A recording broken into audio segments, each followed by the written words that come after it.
வணக்கம். இது உங்கள் சிவி ஜோன். எல்லாரும் எப்படி இருக்கீங்க? இப்போ பார்த்தீங்கன்னா பயங்கரமான சம்பவங்கள். எனக்கு என்ன ஒரு வருத்தம்னா, இந்த வாரம் தான் லாஸ்ட் வாரம். பிக் பாஸே முடியும் போது கூடமா இந்த மாதிரி ஒரு அட்டழியங்களை பண்ணுவீங்கன்னு எனக்கு ஒன்றும் புரியல. ஏன்னா இப்போ இந்த டாஸ்க்கு அப்படின்ற விஷயங்கள் இல்லாமல் போயிருந்தா ஆறுனவோ இல்லை வந்தவங்களோ எதுவுமே பேசியிருக்க மாட்டாங்க, சுமூகமாக போயிருக்கும்.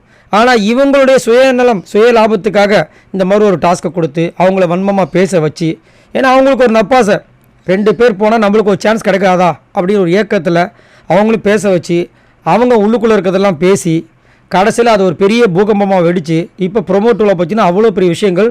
ஜெஃப்ரி ஃபேட் பண்ண பார்த்து உங்கள் சைஸுக்கெலாம் வந்துட்டு மரியாதை கிடையாது, உங்கள் வயசுக்கு தான் மரியாதைன்னு கலாய்க்கிறதும் ரொம்ப டூ மச்சாக போயிட்டுருக்கு. சரி, இப்போ என்னென்னா தர்ஷிகா உள்ள வந்துட்டாங்க.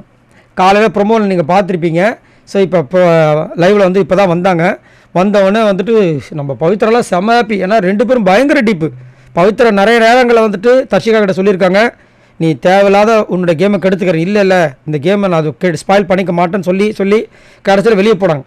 உண்மையிலே கரெக்டாக முதல்லேருந்து ப்ளே பண்ணியிருந்தாங்க அப்படின்னா தர்ஷிகா ஒன் ஆஃப் த அந்த டாப் 5ல் வந்திருப்பாங்க. என்னோடய கருத்து, உங்களுக்கு எப்படின்னு தெரியல. அப்படின்னு இருக்கும்போது உள்ளே வந்தாங்க, வந்து எல்லாரையும் ஹக் பண்ணாங்க, எல்லார்ட்டையும் பேசினாங்க.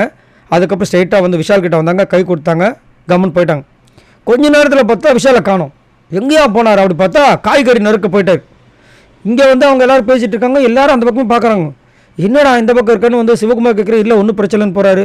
அதுக்கப்புறம் சாச்சனா வந்து கேட்குறாங்க, நிறைய பேர் வந்து கேட்குறாங்க. இவர் பயம், உள்ளுக்குள்ளே ஒரு பயம் வந்துருச்சு. ஏன்னா இவர் வந்து லாஸ்ட்டாக இந்த ரீயூனியன் அப்போ தான் வந்துட்டு மனசார மன்னிப்பு கேட்டார் அந்த கேமரா முன்னாடி. ஏன்னா சிவகுமார் சொன்னதுக்கப்புறமா தர்ஷிகாவோட அம்மா கிட்டே மன்னிப்பு கேட்டார், தர்ஷிகா கிட்டே மன்னிப்பு கேட்டார். அதான் அதுக்கு முன்னாடி வரைக்கும் பார்த்தீங்கன்னா அவர் ஜஸ்டிஃபை தான் பண்ணார். நான் பண்ணது தப்பே கிடையாது, அவங்க தப்பாக புரிஞ்சுக்கிட்டாங்க, நான் வந்து அதை வந்து முதல்ல ஸ்டாப் பண்ணியிருக்கு, இப்படி தான் வந்து பேசிகிட்டு இருந்தார். ஸோ என்ன நடக்கப்போ தெரியல. பட் இதெல்லாம் தேவையா அப்படின்றது என்னோட கருத்து. உள்ளுக்குள்ளே ஏதோ நடந்துருச்சு. இதுக்கு முன்னாடி இந்த மாதிரி விஷயம் நடந்திருக்கு. ஆனால் இந்த மாதிரி வந்துட்டு லாஸ்ட்டு வாரத்தில் இப்படி பண்ணணுமா, அந்த 6 பேருக்கு மன உளைச்சலை கொடுக்கணுமான்றது தெரியல. சரி, நீங்கள் உங்களோட கருத்தை சொல்லுங்கள், உங்களுக்கு என்ன தோணுது? இப்போ வந்துட்டு தர்ஷிகாவை உள்ளே அனுப்பியிருக்காங்க, ரீயூனியன் மாதிரி அவங்க வந்து ஏதோ ஒன்று பேச போகிறாங்க. பட் விஷாலை பார்க்கும்போது விஷால் பண்ண தப்பு தான். பட் இருந்தாலும் அவர் அங்கே போய் ஒளியும் போது நம்மளுக்கு கொஞ்சம் வருத்தமாக இருக்குது. ஏன்னா இவரும் டே 1 இருந்திருக்காரு, ஏதோ ஒன்று பண்ணியிருக்காரு. ஆனால் தொடர்ச்சியாக ஒரு 3-4 வாரமாக அடி செம்மடி வாங்கிக்கிட்டே இருக்காரு. இப்போ ஒரு நிற்கிற நிலைமையை பார்த்தா நம்மளுக்கு கொஞ்சம் பரிதாபமாக இருக்குது.